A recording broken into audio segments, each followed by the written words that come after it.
ಅದನ್ನು ಬಿಟ್ಟು ಕೇಂದ್ರ ಸರ್ಕಾರದ ಪ್ರತಿನಿಧಿಗಳಾಗಿ ಕೆಲಸ ಮಾಡಬಾರದು. ಕೇಂದ್ರ ಸರ್ಕಾರದ ಪ್ರತಿನಿಧಿಗಳಾಗಿ ಕೆಲಸ ಮಾಡಬಾರದು. ಭಾರತೀಯ ಜನತಾ ಪಕ್ಷದ ಪ್ರತಿನಿಧಿಯಾಗಿ ಕೆಲಸ ಮಾಡಬಾರದು. ಅದನ್ನ ಈ ಪ್ರಕರಣದಲ್ಲಿ ಅವರು ಕಾನೂನು ರೀತಿಯ ನಡ್ಕೊಳ್ಳದೇ ಇರೋದರಿಂದ ಕೇಂದ್ರ ಸರ್ಕಾರದ ಪ್ರತಿನಿಧಿಯಾಗಿ ಕೆಲಸ ಮಾಡಿದ್ದಾರೆ. ಈ ನಡವಳಿಕೆಯನ್ನ ಸಚಿವ ಸಂಪುಟ ಅತ್ಯಂತ ತೀವ್ರವಾಗಿ ಖಂಡಿಸಿದೆ.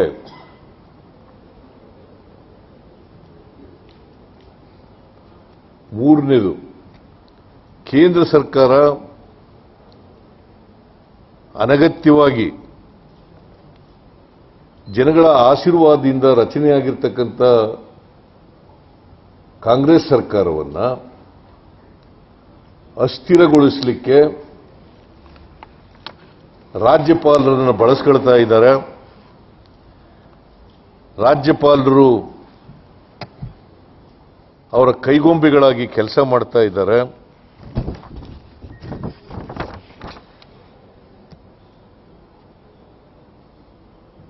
ಮತ್ತೆ ಅವರು ಈ ರೀತಿ ನಡ್ಕೊಳ್ತಾ ಇರೋದ್ರಿಂದ ಪ್ರಜಾಪ್ರಭುತ್ವ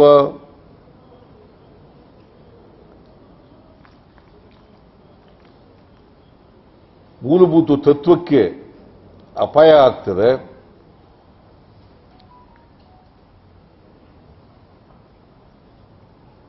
ಫೆಡರಲ್ ವ್ಯವಸ್ಥೆಗೆ ಧಕ್ಕೆ ಬರ್ತದೆ. ಅದರಿಂದ ಅವರ ನಡವಳಿಕೆ ಪ್ರಜಾಪ್ರಭುತ್ವಕ್ಕೆ ವಿರುದ್ಧವಾಗಿರ್ತಕ್ಕಂಥ, ಫೆಡರಲ್ ವ್ಯವಸ್ಥೆಗೆ ವಿರುದ್ಧವಾಗಿರ್ತಕ್ಕಂಥ ನಡವಳಿಕೆ ಇರೋದ್ರಿಂದ ಇದನ್ನ ತೀವ್ರವಾಗಿ ನಾವು ಖಂಡಿಸಿದ್ದೇವೆ.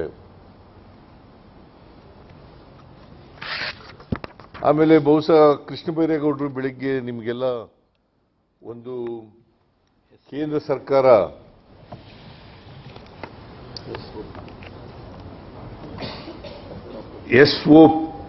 SOP standard of operating procedure standard operating procedures SOPS ಇದ್ರ ಕಾಪಿ ಎಲ್ಲ ಕಳಿಸಿರ್ಬೇಕಲ್ಲ ನಿಮಗೆ? ಇದೆಯಾ? ನಿಮ್ಮ ಹತ್ರ ಎಲ್ಲ ಕಳಿಸಿರ್ಬೇಕಲ್ಲ. ಅದರಲ್ಲಿ ಬಹಳ ಸ್ಪಷ್ಟವಾಗಿ ಹೇಳಿದ್ದಾರೆ ಕೇಂದ್ರ ಸರ್ಕಾರ. ಇದು ಕಳಿಸಿರ್ತಕ್ಕಂಥದ್ದು 3rd ಸೆಪ್ಟೆಂಬರ್ 2021. 3rd ಸೆಪ್ಟೆಂಬರ್ 2021 ಎಲ್ಲ ಚೀಫ್ ಸೆಕ್ರೆಟರಿಗಳಿಗೆ, ರಾಜ್ಯದ ಎಲ್ಲ ಚೀಫ್ ಸೆಕ್ರೆಟರಿಗಳಿಗೆ, ಆಮೇಲೆ ಯೂನಿಯನ್ ಟೆರಿಟರೀಸ್ಗಳಿಗೆ ಕಳಿಸಿಕೊಟ್ಟಿದ್ದಾರೆ.